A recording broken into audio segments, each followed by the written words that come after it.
Thank you for tuning in to Entertain the Geeky, your source for nerd news. Guys, what's going on? Chris and Roger here. Yo. We have something fun to do. Maybe. So somebody hit us with a little game to play. Level 1 Judge Kevin Freeman. What did he tell us to play, Roger? He told us to play Don't Get Me Started, Chris. So tell us about Don't Get Me Started, Roger. What is Don't Get Me Started? It's a game geared for me. So, someone throws out a random topic, and you rant on said random topic. Now, so Chris and I decided that we'd give this a shot as our third thing for this week of trio episodes because Chris wants to put the show in a more positive light. While I agree, there still needs to be a place for rants and just a little bit of cynicism. Just a little. So we're going to give it a shot, and hopefully we don't go off the rails too deeply here. But I've got a lot of rage. He's been saving it I have been for saving 40 it. minutes now. No. Normally a little bit gets spent out as the show goes on. Oh, yeah. Okay. Oh, yeah. What kind of topics have we got, Roger? What do you got? All right, for you, Chris, don't get me started on the current state of Transformers. Today actually, Tara's got Optimus Prime tattooed on her thigh. Yeah, she does. Okay. She got this started almost 5 years ago. It's not a little Optimus Prime. It's big. It's like a foot long. Yeah. So it takes up a good portion of her thigh. And it got started about 5 years ago. When she got this tattoo started, okay, she goes up to me and she's like, check it out, blah, blah, blah. And I was like, that's awesome. That's Transformers Armada. And she's like, no, it's like a mashup. He did, a little bit of the movie Optimus Prime, a little bit of the cartoons. And I was like, no. That's Transformers Armada. And she's like, I don't think you're right. So I get the fucking action figure. Okay. Which I had handy. Two of them. Okay. I had 2 of them. And I was like, this one can be yours so you know what's on your body. And I hand it to her. I'm like, look, he transforms into a truck. And how did this work out for you? Splendidly. She was like, wow, he knows his shit. Because I'm in that shit. I'm deep in that shit. And what's your feelings on Transformers? Well, I mean, their current state, so they've got Transformers Prime is actually a very, very good series. Really, really love it. It's they get pretty deep. Optimus Prime isn't a total wuss in it. And Tara just poked her head into the room. What's up, Tara? Hi. Come in. We're talking about Transformers and the state of Transformers. Oh, hello, Transformers fans. I was telling them about your tattoo and how you didn't know where Optimus Prime came from, and how I explained to you it was Transformers Armada. Yes, that's so true. So is it a general thing that you just get stuff put on your body and you don't know what it is? Yeah. Okay. Yeah. My first response to that explains sex with Chris. Yeah. Yeah. So they've got a couple of good animated series going. Transformers Prime, the state of the movies. I don't want to get into that because it's sad. But the name of the game is Don't Get Me Started. Okay, fine. Don't get me started. Michael Bay. What are you doing? You know what? I did enjoy the last one because I got to watch it with all my boys. Yeah, that's great. Get out of here with your sentimental shit.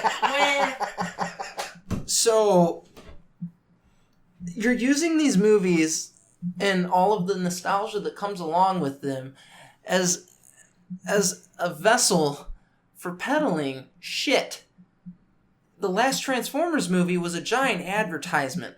A poorly done advertisement, I might add, with a $300 million budget. What the fuck? Hold on. Wasn't the original cartoons nothing more than an advertisement to sell toys? To sell toys. To sell toys. To sell a thing that brings people joy. Okay. Okay, you have these Transformers toys. There's a lot of joy there. Yeah, Optimus Prime sucked in the original series.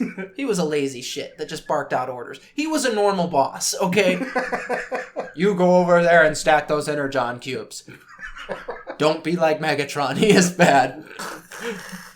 Fuck that, okay? So now in Transformers Prime, we have a real Optimus Prime who leads and fights, and he's cool as shit. But then we've got this Michael Bay character who continues to put out these gosh damn things. You okay? They're inexcusable. Like, you're not And angry, said, you just look really sad. I am heartbroken over this because he said, I think I'm done with these. And then he fucking came back.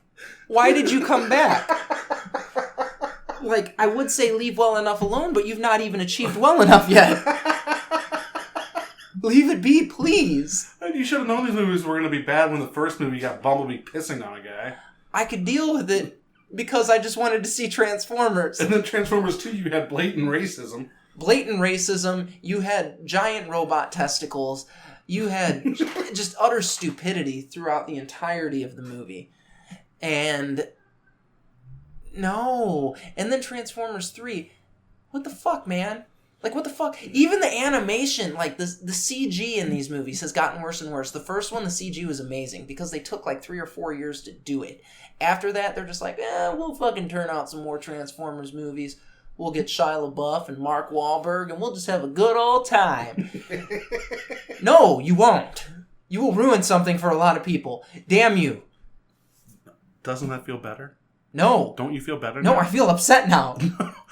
Okay, you're not looking at the point of this game right. Yeah, no amount of words here is going to make me feel better. It's to get it off your chest. I had forgotten about it because I was thinking about things that make me happy. Well, because of the crappy movie, we got Transformers Prime. We could have got Transformers Prime regardless. We could have got Beast Wars regardless. We got Beast Wars without the movie. Beast Wars came out before the movie. I know it did. But the fact that the movies were... You can have good Transformers content without these shitty movies. You could, but the problem is not the way Hollywood works and movie moguls work is, in entertainment, all that bullshit works is it's no longer, let's just make a new Transformers thing. It was, oh look, that movie made buku bucks. Let's make a new TV show for kids. Which led to the Transformers that makes you happy. So, thank you, Michael Bay. You made Chris happy. Say it. No. You do not. You do not. Some guy at Hasbro that's like, we'll funnel money into this other thing. That guy made me happy. What's your name, sir? 2 gold stars for you. See, and now you're happy. See? Oh, this my game God. is amazing. All right, Roger. All right, you motherfucker. I'm stretching. He's getting ready. He's getting ready. I am too. I'm getting ready too. How do you feel about Civil War not having Captain America get killed?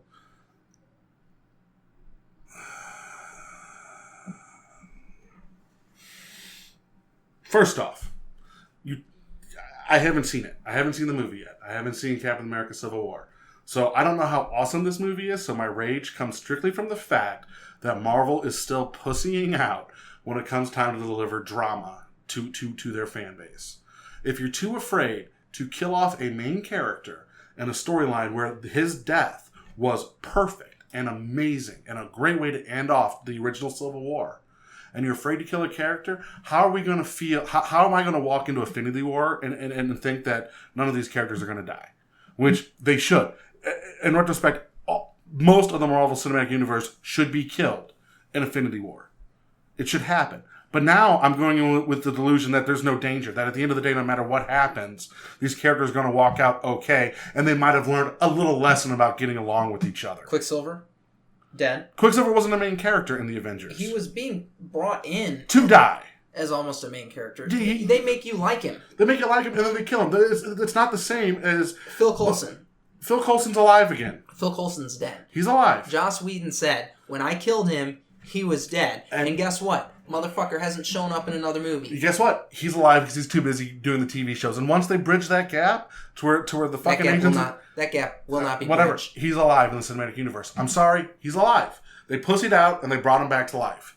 Let characters die. Especially main characters. You are dealing with fucking apocalyptic-like events. I'm not saying don't bring them back from the dead like you do in comics. Fine. But kill them. Make something happen to where, as a viewer, I feel there's danger. I'm sorry. There's no danger there. So like a city being leveled and a bunch of people being killed? A bunch of people that we don't care about because we don't know them. We don't know any of those civilians that died. We were like, oh, look, that sucks. But hey, Quicksilver dying, and we're like, yeah, that kind of sucks. How bad would it have been if Captain America was walking down the courthouse like the comics and he gets gut shot by a parent of one of the kids that were killed at that city that was leveled? How much of an impact does that have then? Guess what? Captain America goes on the run. Whatever. I don't care. He doesn't die. Fuck him! He needs to die. Iron Man needs to die from liver failure. Things need to happen. dark shit needs to happen to these characters, and dark shit's not happening. It's the world is getting dark, but not dark shit's happening to them. And at the end of Captain America, fucking the second one, Winter Soldier. Yeah, at the end of Winter Soldier, and I guarantee at the end of fucking Civil War, it's going to be the same Captain America. There's no fucking development there. There's no, oh my god, I've changed. It's just, yeah, okay, I'm still Captain America. Captain America's changed a lot. No. Watch the movie. I'm going to. You get bits and pieces of the Boy Scout, but you also have a fugitive. Here's the thing. DC has shown time and time again with their movies, they're willing to take risks. I mean, they killed Superman. And they brought him back in the same movie, but still. They killed him. They killed him. They are willing to take risks and show that these characters live in a dark, gritty world where real shit happens. Marvel has not. And the death of Quicksilver, though, as comic fans, it meant a lot to us. We get to see a much cooler Quicksilver in the X-Men movies. Yeah, we do. Like, if that Quicksilver was in Avengers, fine. Instead, we got the whiny emu Quicksilver in Avengers 2. Fuck. Alright, Chris. What? The man bun. I love my man bun. Good. Talk about why you love your man bun. Why is the man bun such a great style? It's convenient. It's not about style. I've been doing a man bun for about 10 years now. On and off. Okay? Because I have cut my hair a few times. It keeps your hair off your neck. Very comfortable. So does getting a haircut. Yeah, but then you don't have long hair. How does it make you feel that your little style man bun that you've been doing off and on for 10 years is now the douchebag sign of the world? It's a shame. Is it? Do you feel like you're a trendsetter? Or? I mean, how do you feel about your beard? Yeah, you know, interesting. Yeah, now shut the fuck up. I've always wanted the beard. Like when I was in high school, I kept trying to grow a beard, and I could only grow the goatee and like mutton chops, but they would never connect. A very Joe Dirt hairstyle is what you're saying. Like they would never connect, but damn it, I would try. And now, as soon as I could legitimately grow a full beard, I did. And now all these hipster douchebag fuckwicks are all growing ZZ Top beards, the epitome of manliness. And I agree with all the memes I've seen. If you've got a big bushy beard and skinny jeans, but you can't change a tire, you're not a man. Can you change a tire, Chris? Yes, I can change a tire. All right, tire. you're a man. You can't grow a beard, but you're still a man. Yeah, I grow Joe Dirt hair. Do you? Like, it's real patchy like Joe Dirt. Yeah, it's patchy like Joe Dirt. Yeah, my facial hair is not super beastly. Mine's nice and soft. I condition it. I take care of it. I mean, you're basically growing pubic hair on your face. Yeah. Like, this is the same hair that grows on your crotch, growing on your face. You got to take care of it. So when you get a hair transplant for your face... Okay, you're like, I want to be able to grow a beard. I need a hair transplant. Do you think they go to the back of your head, or do you think they're like, hey, pull your pants down. We're going to get our specimen. Well, I don't know. Because if you get hair from your head... It's not going to be right. Right. No, it's got to be, because it's got to be a little bit coarser. It's got to be... They're going armpit or crotch. Yeah. So do you think they go armpit or crotch? I don't know if they do hair transplants to the face. I think they'll do anything that you pay them to do. I guess they go from the crotch. Hold on, let me feel my crotch hair. Do you want your fucking genital hair on your face if you had to do that? Well, if you're over the age of 15, you get genital hair in your face at least once every 6 months. How's that? Going down on something. I don't think you always go down on something. You don't always. That's why I said once every 6 months. That's about Roger's on a very strict schedule with his down going. Not once every 6 months. You just go down there, give a little lick, let it know you still care, and you're done. Is that what the wife does? Is that why you're always so grumpy? No, maybe, no. Like once every 6 months, she's like, you can have the old beach. And you're like, all right. I'm married now. What are you talking about? Sex has gone out the window. She'll blame me for that. Your sex is timed now because you guys want to have a baby. So she's like, Roger, it's 4:44. You're not home from work yet. I'm gonna have to pull the specimen out of the freezer that I made you give me last week. Okay. So I have a legit fear, and I'm not saying my wife would do this, but I have a legit fear of, like, especially when I was single and just plowing through whatever I could, of a woman taking the thrown away condom and saving the jizz and impregnating herself. Like, that was a fear I had. I can't explain it. Because everybody wanted Roger's fucking used rubbers. I don't know why, but it was a fear I had. You were this fucking pinnacle of male manliness. You're this manly specimen. And everybody's like, I need his jizz to make a baby. Like I was just afraid. Like, I always lived in constant fear that, like, in 10 years from now, there'll be a knock on my door. And it'll be just some random chick whose name I don't even remember. with a kid that's like 15 years old, and it's like, this is your kid. And I'd be like, how is this possible? So you weren't afraid of pinholes being poked in your condoms? No, because I was smart and I took care of that myself. You were more afraid of her using your baby juice. Yes. Because what the fuck do I know that they're doing when I'm asleep? I'm asleep. They're rummaging through your trash can. And they're like, this just will do just fine. And with a turkey baster. It's a fear. It was a fear I had. I don't have it so much anymore, but damn. Well, no, now you're trying for it. I was so scared. You're like, I'm going to dump in this hole. Go to work, sperm. But that was a fear. That was a legit fear that somewhere down the line I'd end up being paid child support for. Well, you could have taken it off and then just thrown it all over the room so that it could dry. I could have. That would have been the responsible thing to do if that was your fear. So the real question is, or you could have dumped that shit down the toilet. I could have. So you wanted it to happen. No. That's what I just learned. No. You were doing nothing to stop it. No, I was everything. Okay. Everything. You weren't thinking, you weren't like, I will destroy this sperm. You were like, I'll just throw it in the trash can. Right. Hopefully she doesn't get it. Well, it wasn't like I thought about it like I was like, oh my god, I'm having sex with this chick, and while I'm nailing her, she's going to take my condom sperm and impregnate herself. It was like the next day after she would leave, I would sit there and I would think about it, and I'd have to go check to make sure it was still Hold on, there. time out. It wasn't the guilty 4 minutes after sex? No. Because that's the guilty time after sex. No. There's this feeling of guilt right after. So you didn't get the right after guilt. You weren't like, shit, I've got to destroy the sperm so that she doesn't use it for evil. No. It was like the next day when she was gone, and I was like alone, and I was thinking. I didn't like her that much. Hopefully she doesn't use my specimen to give herself a baby. I don't want to pay for this kid. It was a fear. Oh my god, you're so fucked up, dude. Okay, so keep in mind. Okay, a little bit about me. So keep in mind, like in high school, I had 2 or 3 serious relationships, and then it was, first wife. So it was like serious relationship, high school serious relationship. Then I got married, and then it was between the first wife and the new wife that I just kind of plowed through some stuff, and I was older, so I didn't really know what to think. You thought everybody wanted your fucking seed. I thought at this point women were just batshit crazy and all wanted to have kids because that's what a lot of them would talk about on dates and stuff. They'd be like, yeah, I can't wait to settle down and start a family. Yeah, because they were trying to make you think that they weren't whores. I don't care. I was looking for whores at that time in my life. That's what I wanted. Okay? All right. So back to the game. Your turn. There's nothing wrong with man buns. Man buns turned into semen. I just want to point that out. Oh, fuck. Okay. You son of a bitch. So, I want you to tell me a little more. No, I'm good on that. No. I want you to tell me about after your wife heard about you fucking the bed on the podcast. Okay. I want to know the first thought that went through your head when she brought it up to you. Or how did she bring it up to you? Enlighten the listeners. I did last episode. We were talking about reading. Yeah. I was reading, yeah. So she brings it up to you. She doesn't bring it to me. She listened to the whole fucking thing. Yeah, and then you're like, what's so damn funny? Right. And she's like, you fucking the bed. And I think she missed the point. What was the first thought that went through your head, though?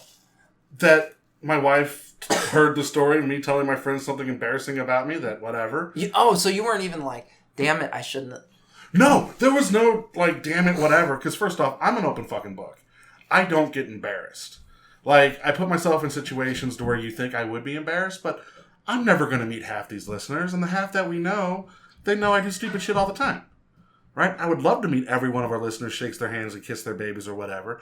But whatever. The kids that could be yours because right, somebody wanted to harvest there's your some random semen. chick listening to our show that stole my condom jizz. She's like, I've been stalking you on Facebook for a while since that last time we hooked up. Oh my god, hold on. Fuck all this. I gotta tell you a story. Alright. Fuck all this. Fuck all this. Fuck the podcast. Fuck the podcast. This is another moment story for you. I've told you the story of Pisser, right? I've never... not of Pisser, of Stinky. I think you probably have, but enlighten me. Alright. So I dated this girl. I'm going to keep her name completely out of this. And I'll explain to you why in a minute. So I was dating this girl right after my first wife. And we were together for like 2 months, right? We were dating. She would come over to my house. She'd spend the weekend, but no sex. No sex. I'd actually sleep on the couch, right? So I'd gone like 6 weeks without this girl. And finally I get the chance. She's like, all right, we're going to do this. We went and saw some movie. I don't remember what it was. And she was like ready to go. So we're in the bed and she climbs on top and I'm all excited. I'm like, I'm finally going to get some. And then she starts biting me. And not in that fun, playful, like sort of BDSM bite. I'm talking flat out pulling my lip a good foot away from my mouth, drawing blood, just biting, right? And then she starts biting my ear. She scratches my face like Wolverine style. But I'm in it to win it, Chris. I'm like, all right, I'll go through this pain. I will do it. She's like, you like this, you dirty little bitch, don't you? And she starts like twisting my nipples as hard She as called can. you a dirty little bitch? Yes. So she was totally the man in this lay. So I'm like, all right, I'll plow through this. Finally, I flip her over. I can't do it anymore. I got blood coming down my lip. My ear is fucking swollen from her piercing my ear with her teeth. I swear to God, I felt it go through. My eye was black from I think she might have elbowed me. My nose was busted. But I was in it to win it. It had been 6 weeks. So you looked like fucking Rocky. I looked like Rocky 4. Exactly. Like I was going to tag this Russian. I was going to. So I'm up here kissing her neck, right? Kissing her neck, and I undo the pants. And what came out of this? This vomit-inducing, wood-killing death stench. Instantly, I like pulled him back up. Looked at her and I said, I think we're moving too fast. And got up. I said, I have to go help a friend move a couch. The reason I will not say her name is I have a friend on Facebook, a friend that I know that plays Magic. They're friends in real life. And I don't know this. I didn't know this until like last week. So now I'm all afraid that now I'm getting Facebook stalked by this girl. It scares me. I'm scared. By Stinky Winky? By Stinky Winky. Oh, it was so bad. And then I ran into her in a Magic tournament. I actually... How did that smell? I played her boyfriend. At this match, right? So I'm shuffling the cards and I'm looking at this chick and she changed a little bit. She lost a little weight and got a different hairstyle. I'm like, God, she looks fucking familiar. God, she got hot. No. She just looked familiar and I'm looking at her. And this girl is giving me this death glare. Instant recognition of me because, fuck it, I don't ever change. I may shave my head and have a goatee, but I still look like the Stay Puft Marshmallow Man. And she's staring me down, much like you are right now, but anger in her eyes. And I realize who this is. So I start talking to the guy, and I'm like, hey, how long have you two been dating? As I'm shuffling my cards, he's like, a couple months. I'm like, yeah, how's it going? It's nice to see a Magic player with a girlfriend. She's kind of cute. Good job. Well, yeah, we're talking. And finally... After game one, she leans in and whispers something to him. And his demeanor completely changes. So now he's looking at me with a death look. And I beat him game one. And I realize it's on. Like, he knows who I am and he now hates me. So I'm like, let me ask you a question. Your style. How's that going? Is it good? Everything good? Yeah? No weird odors? No nothing? So did you realize who she was at this point? Oh, I knew who she was. The second she leaned down, I hit it. I figured it out. I was like, oh, I know you. You're Stinky. I saw her teeth and I recognized the teeth marks. I was like, I pulled off my ear that they surgically reattached. Yeah. So she's out there in the community somewhere floating with Magic. Well, that's probably how you got her anyways. No, I got her at a bar. She picked... So fuck it. I'm at a bar. And this girl walks up to me and she goes, hey, random ball dude, do you want a Snickers? Yeah. Exactly. I was like, sit down. Let's talk. I'm going to eat a fucking Snickers. Ended up that she liked Star Trek. We talked about Star Trek 2009. Talked about how it was good, but it wasn't as good because, fuck you, Chris Pine. And all that. Yeah. See, I'm going to find creative ways to sneak it in the show. That's what I'm going to do. And so we had this whole conversation. And I was like, oh, she's cool. Got a number. And the rest is history. Yeah, that's a true story. I never picked up a girl at a bar. I've never picked up... no, that's not true. I picked up that one night stand at the bar. It was Christmas Eve. Oh my God. First Christmas Eve. You are telling the most depressing story ever right now. It was fucking Christmas Eve. I was hammered. I was going to go home and kill myself, but instead I took the sled home. So I went to my dad's for Christmas Eve. I got really hammered. I figured I wanted to get a drink. Stopped up at the local bar. Saw this girl there. We started talking, and I had the greatest pickup line ever. I live 2 streets that way. The next morning, I get a phone call from my mom, and she's still there sleeping. I had to wake her up, tell her to get out. It was a thing. I'm not proud of it. It was a thing. Your mom's like, honey, she's still here. No, my mom called me because I was late for Christmas. She's like, hey, you coming over this morning for breakfast? And I'm like, yeah. Hang up the phone. I roll over, and there's still this person in my bed. I thought she went home. I thought afterwards she went to the bathroom and went home. No, she stayed there. She took the condom jizz out and put it up in her to have a baby. That's what happened. And now little Filippo, because that's what you named she him. did. Little Filippo. All right. One more that we both can tag team in on. All right, Go. you ready for this? Yep. The state of movies. There's quality out there, and then there's crap. Okay. Okay, shit, dude, I don't even know where to start. Like, there are legitimately movies, TV shows out there, more so TV shows, because TV shows are in a much better state than movies right now. They are. And shit, I would rather watch the 8-hour long movie than the 2-hour long turd. You know what I mean? So TV shows are getting it right. With movies, it really just depends on what you're going to watch. The biggest problem with movies right now is the buying and selling of large franchises, because people are using them. It's no longer somebody's passion project, and it's no longer why it was initially beautiful because somebody cared about it, somebody nurtured it, and somebody put it in the public's eye through a lot of hard work, through some peddling, maybe through a few things that they're not proud to admit, but they got it out there. And then you have these large studios buying them, using the rights, and just molesting them. I will sum up my summer movies in real quickly with 2 movies, both on the same subject matter: Poltergeist remake and The Conjuring 2. All right, and Ghostbusters. Fuck you, Ghostbusters. No. All right, so the Poltergeist remake, I sat there and watched it over the weekend. Okay. You took what was originally a 2-hour plus movie with character development, charm, and wit, and boiled it down into a 9-hour-and-a-half movie of nothing but just stupid stuff happening to a family. There was no caring about these characters. There was no caring about getting the little girl back. And the son in the movie, I just wanted to strangle him with my fucking bare hands. This movie was bad because all they worried about was jump scares and special effects. The Conjuring 2. Oh, you wanted to say something? Say something. That's every horror movie now. But it's not. Okay, so The Conjuring, the first Conjuring movie, was phenomenal. I know you don't care about ghost stories. You don't really care about No, my uncle says the same thing. He's like, Conjuring's great. The first Conjuring was phenomenal because it took the time to tell the story right. I felt like I was watching a movie made in the 1970s, where they didn't care about run length, or they didn't care about making $1 bajillion. What they cared about was telling a good story. So The Conjuring was very slow. It built up, and by the end of the movie, you walked out of the theater going, "That was a good movie," because the ending was perfect. It was perfectly paced. It was slow, deliberate. It was awesome.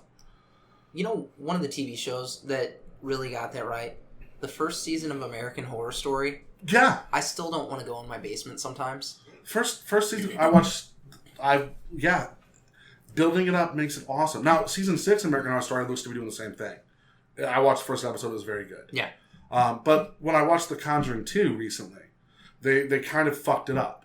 It went from a slow, deliberate build up to stuff happened, and then the movie slowed down. The movie was very bad the first half, but once they decided to slow the movie down and pace everything right, the movie got phenomenal. Well, and I think that's just because this is the viewer's fault.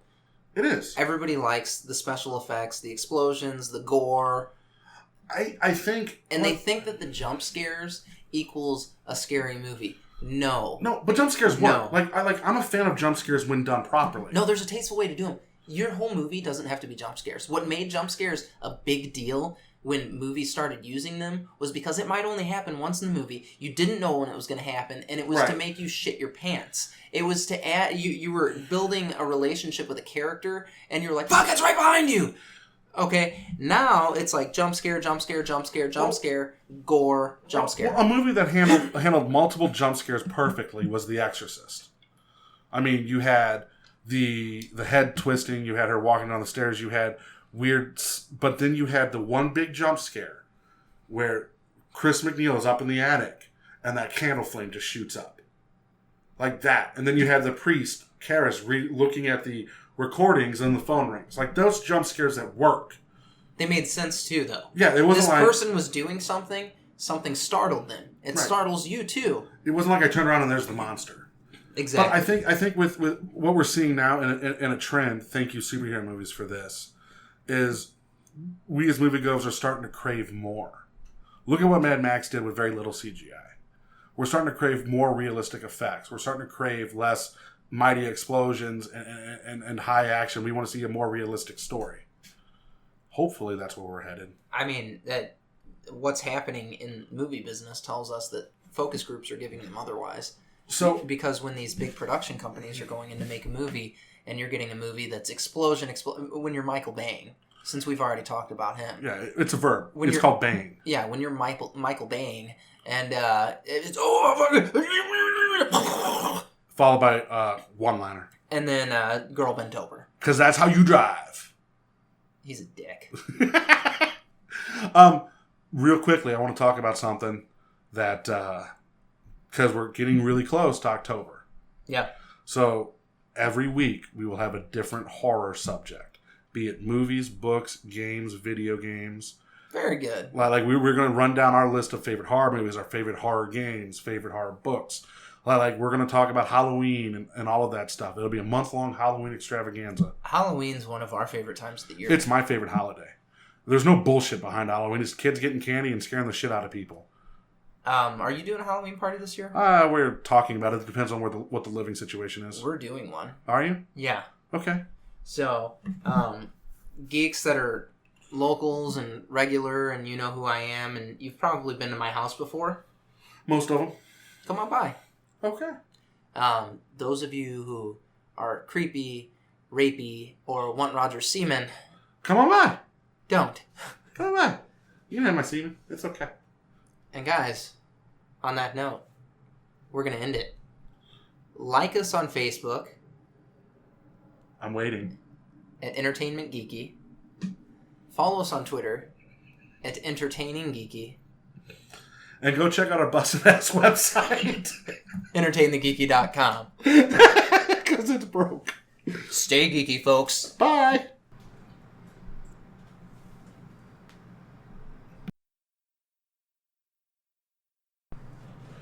So, in all honesty, though, like, that's one of Courtney's biggest fears, too, is that, like, one day some random chick will come up with a kid, and all of a sudden we have to pay child support for this kid. So both of you are completely insane. Well, we knew she was. She married me.